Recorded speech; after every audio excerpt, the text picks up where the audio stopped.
kids, my name's Anna and I'm gonna read out the story The Bear and the Two Travelers. Two friends were traveling together when a bear suddenly appeared before them.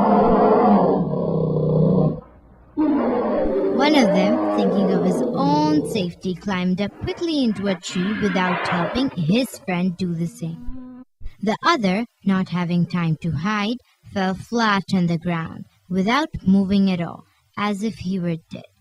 The bear came up and smelled him all over,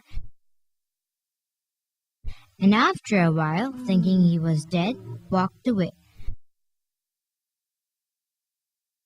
When the danger was gone, the other traveler climbed down from the tree and, laughing at his friend, asked him, "What did the bear whisper in your ear?"